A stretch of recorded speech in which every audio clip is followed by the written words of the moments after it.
하나님 말씀 에베소서 4장 30절부터 32절까지 말씀 보도록 하겠습니다. 에베소서 4장 30절부터 32절까지 말씀, 에베소서 4장 30절부터 32절까지 말씀, 신약성경 314쪽입니다. 우리 짧은 말씀이니까요, 우리 한 목소리로 합독해서 읽도록 하겠습니다. 하나님의 성령을 근심하게 하지 말라. 그 안에서 너희가 구원의 날까지 인치심을 받았느니라.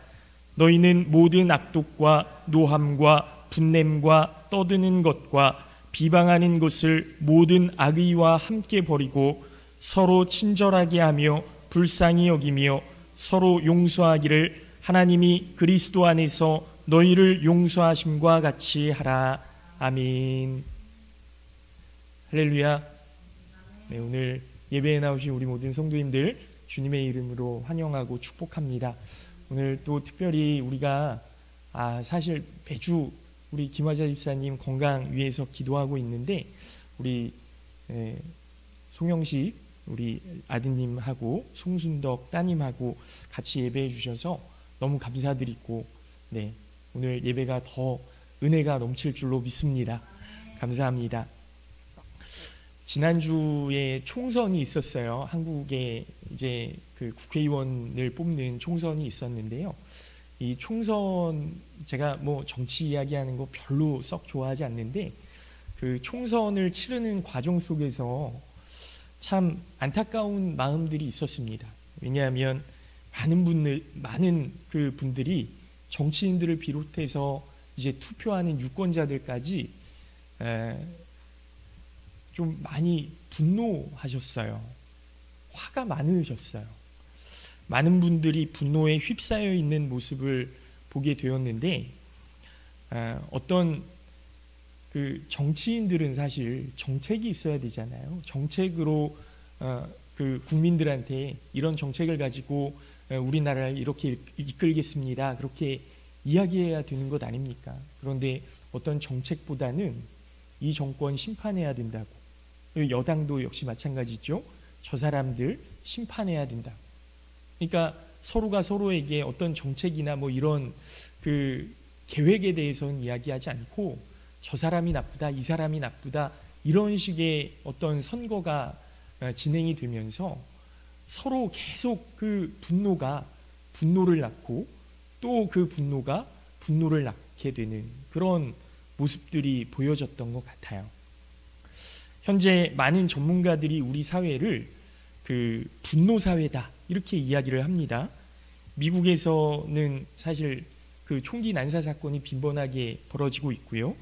또 중동 지역의 전쟁, 우리나라의 묻지마 폭행, 가깝게는 지난주에 전주에서 대학가에 어떤 여학생을 30대 남성이 확 때리고 도망가고 또 때리고 도망가고, 이런 그 연쇄 폭행 사건이 전주에서 일어났습니다. 그래서 이 모든 일들이 분노를 주체하지 못해서 벌어지는 그런 사건들 아니겠습니까? 그래서 분노는 굉장히 위험한 감정이에요. 이 분노라는 감정은 통제가 잘 되지 않기 때문에 더 그런 거죠. 이 감정이 통제되지 않으니까 결국에는 그런 파괴적인 결과로, 생명을 빼앗아가는 결과로 나타나게 되는 겁니다. 여러분, 미국의 워싱턴 대학교에서 어떤 교수님이 실험을 하셨는데요. 사람이 말할 때 이제 침이 튀잖아요. 예, 침이 튑니다.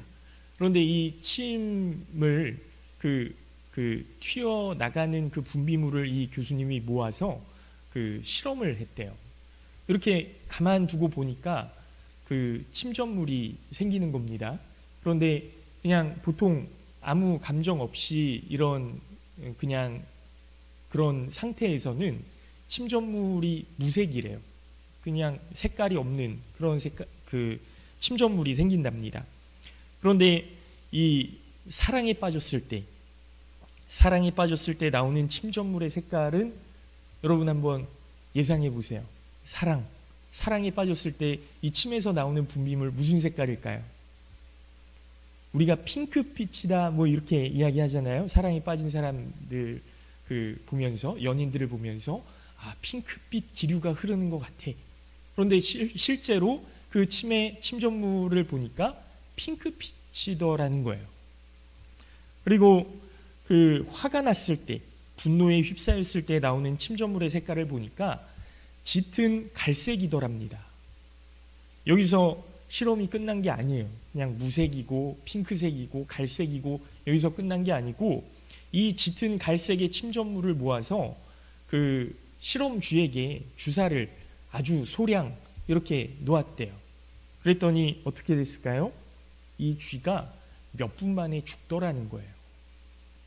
그러니까 이 실험의 결론이 뭐냐면, 분노했을 때 우리 몸에서 많은 독소가 뿜어져 나온다라는 거죠. 여러분 놀랍지 않으십니까? 문제는 이 분노의 감정을 다스리고 통제할 수 있을까? 우리가 화가 났을 때, 분노했을 때, 부정적인 감정이 우리 안에 있을 때 이 감정들을 통제하지 못하면 독소가 막 뿜어져 나오는데, 통제할 수 있게 되면 사실은 좀 줄일 수 있게 되는 거잖아요.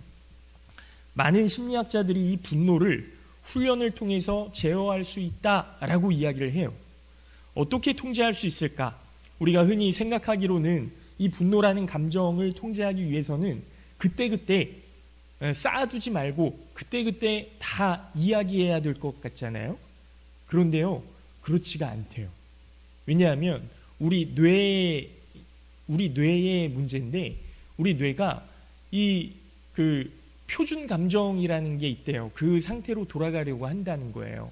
그래서 계속 그때그때 내가 분노를 표출하고, 나 기분 나빴어, 너 때문에 좀 서운했어, 뭐 이런 식의 말들이 이제 계속 나오게 되면 우리의 뇌가 그 감정을 표준 감정으로 느낀다는 거예요.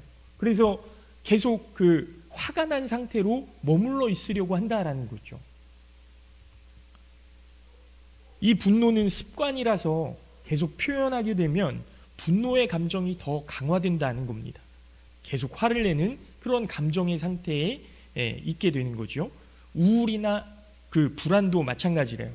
오랜 기간 불안과 우울의 감정이 있던 분들은 이 뇌가 그 감정을, 우울이나 불안이라는 감정을 표준 감정으로 여겨서 불안이나 우울한 감정에 계속 놓여 있게 된다는 겁니다. 여러분, 요즘 목회자들이요, 공황장애나 불안장애에 시달리는 분들이 굉장히 많으세요. 저랑 친한 후배 목사님도 얼마 전부터, 용서하십시오, 자살 충동을 느낀대요.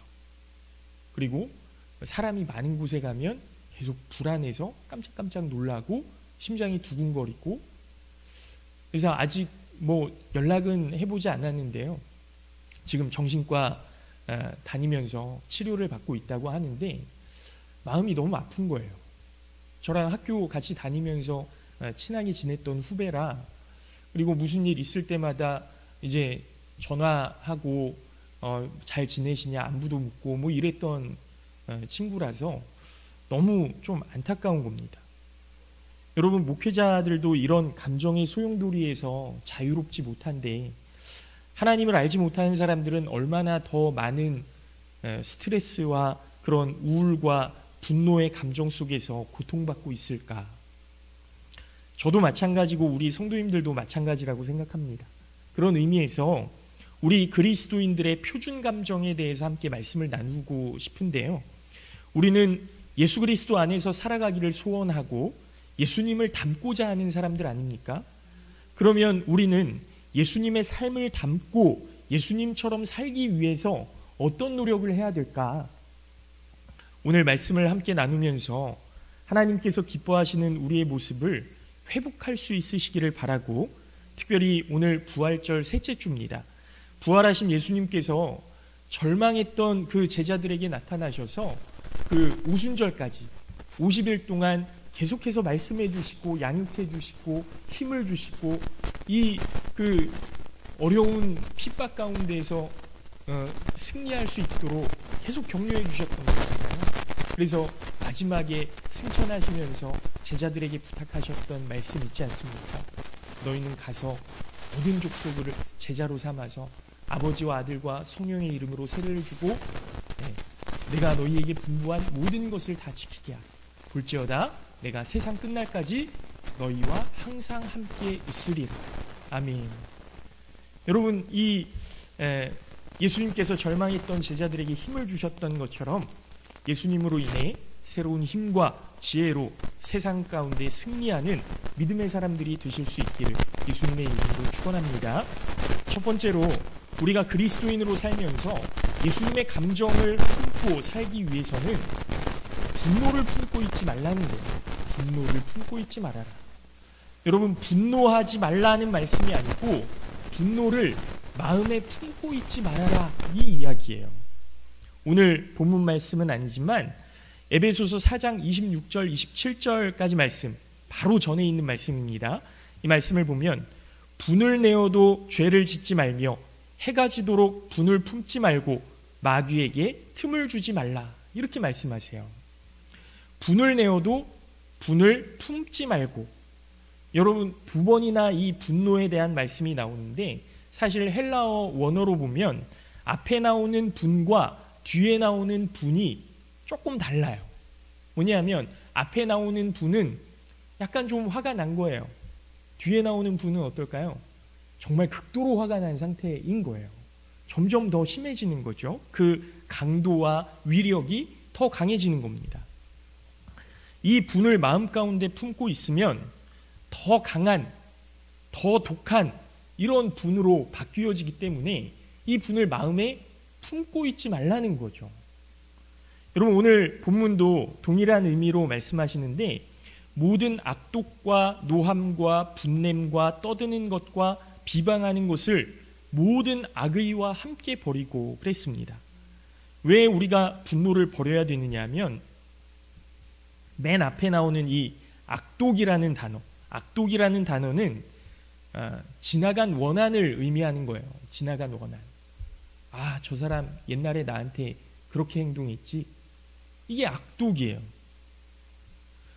근데 이 악독, 지나간 원한의 감정이지만 여러분, 이게 사라집니까? 이게 사라지지 않잖아요. 이게 계속 우리 안에 남아있다 보니까 노함과 분냄과 떠드는 것과 비방하는 것, 이런 식으로 점점 강화가 되는 거죠. 이 일시적인 분노가 마음에 남아서 오래도록 품게 되는 상태가 바로 분냄입니다. 여러분, 왜 우리가 해가 지기 전에 마음의 분노를 정리해야 되느냐? 이것을 방치해 놓으면 점점 독하고 내 안에서 이게 독하고 강력한 악한 감정이 되기 때문에 그런 겁니다. 어떤 목사님이 이런 글을 쓰셨어요. 죄는 상상을 통해서, 즉 지속적인 묵상을 통해서 성장하고 자라간다. 살인을 하더라도 어느 날 갑자기 사람을 죽이는 것이 아니고 끊임없이 죽이려는 상상을 하다가 죽이는 것이다.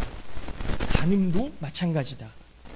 여러분, 사실 사람들이 상상을 통해서 범죄를 하는 이유가 있죠.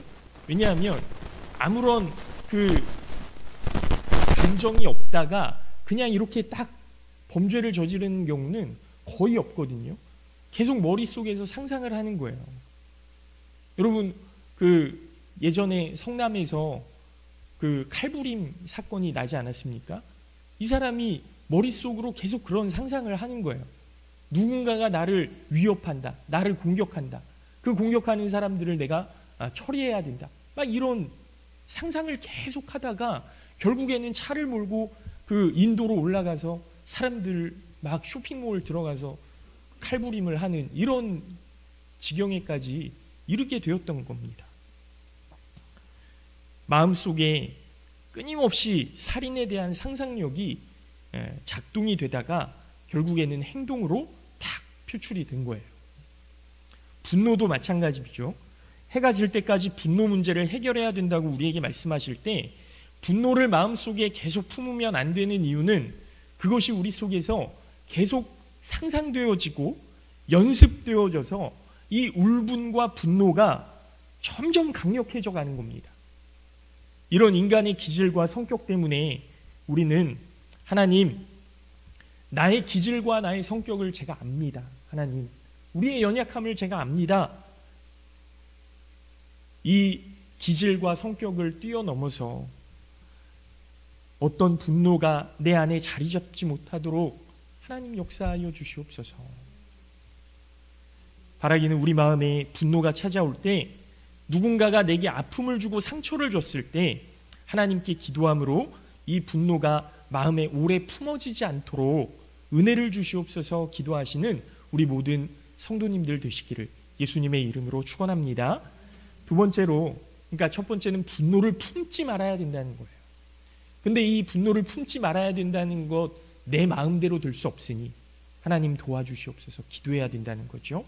두 번째로, 우리가 그리스도인으로 살면서 예수님의 감정을 품고 살기 위해서는 하나님의 권위를 바르게 세워야 된다라는 겁니다. 여러분, 하나님의 권위를 바로 세워야 된다. 좀 말이 어렵잖아요. 우리 내면에 하나님의 권위가 바로 세워지는 것은 하나님께서 내 삶의 주인이시다라는 것을 분명히 인정해야 된다라는 겁니다.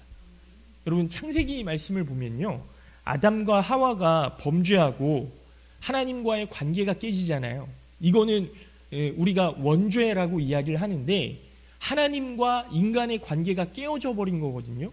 그럼 사람과 사람 사이의 관계가 끊어져 버린 다음에 우리 안에 죄가 들어와서 사람과 사람 사이의 그 관계에서 가장 먼저 생겨지는 죄의 결과물이 뭡니까?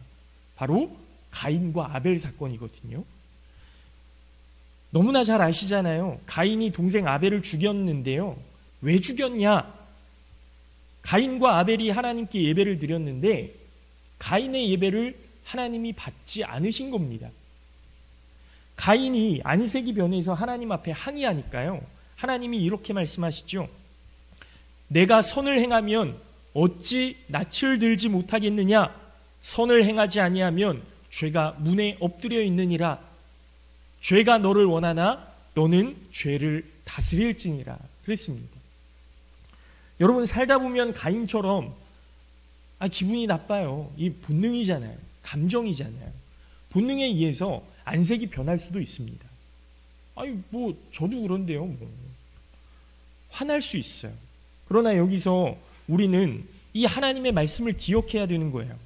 죄가 너를 원하나 너는 죄를 다스릴지니라. 하지만 가인은 그 하나님의 말씀을 마음에 새기지 못하고 결국에는 아벨을 죽이는 거예요. 여러분, 많은 신학자들이 왜 하나님이 아벨의 제사는 받으셨는데 가인의 제사는 받지 않으셨는가, 이 연구에 대해서 끊임없이 연구하고 또 결과물을 내놓거든요. 여러분, 곡식을 드렸기 때문이다, 피를 흘리지 않았기 때문이다, 짐승을 드려야 된다, 그래서 예수 그리스도께서 피를 흘리셔서 우리의 죄를 위해 화목제물이 되신 거다, 여러 가지 이런 견해들이 있는데요. 어떤 목사님의 견해가 이렇습니다. 가인에게 하나님을 경외하는 마음, 하나님의 말씀에 순종하고자 하는 마음이 없었다는 거예요. 하나님을 경외하는 마음으로 예배해야 되고 하나님을 인정하고 또 하나님의 말씀에 순종하고자 하는 마음으로 우리가 제사를 드려야 되는데 마음이 그런 게 아니었다는 거예요. 여러분 보세요. 평소에는 하나님을 잘 섬기는 것처럼 꾸미지 않습니까? 밭에 첫 소산물을 거둬서 하나님 앞에 예배를 드렸어요. 그런데 그 마음에 순종하고자 하는 마음, 하나님을 경외하는 마음이 없는 것 아닙니까? 그 예배를 하나님이 받으시겠냐고요. 겉으로는 잘 꾸며 놓았지만 정말 다급하고 중요한 순간에 그의 마음에는 하나님이 없는 겁니다.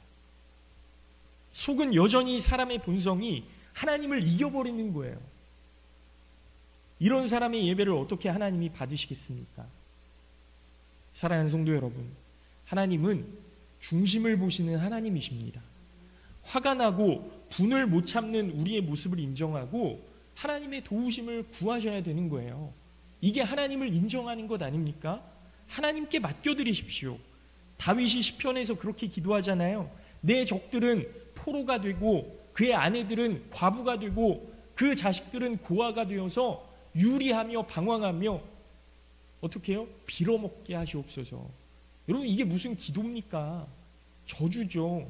그런데 하나님이 그 기도를 받으세요. 왜 그렇습니까? 다윗의 그 마음을 아시기 때문에. 내가 심판자가 되려고 하는 것이 아니라 하나님이 심판자가 되어 주십시오.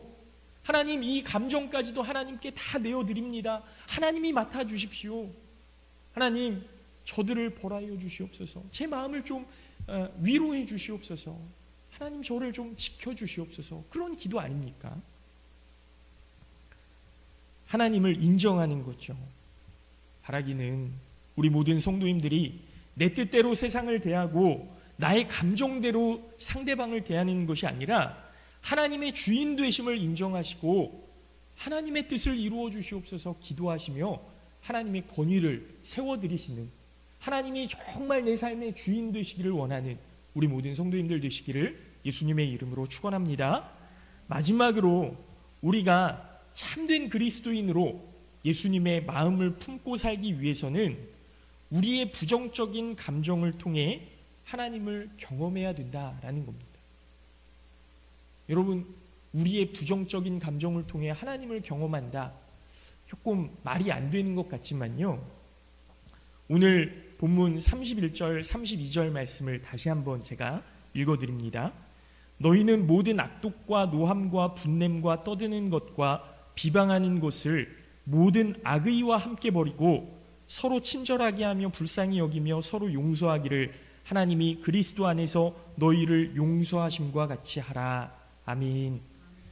여러분, 우리의 내면에서부터 차오르는 그 분노, 모든 악독과 노함과 분냄과 떠드는 것과 비방하는 것을 모든 악의와 함께 버려라. 어떻게 해요? 하나님이 예수 그리스도 안에서 너희를 용서하신 것처럼. 여러분, 하나님이 우리의 모습을 보시면서 분노하시잖아요. 화를 내시잖아요.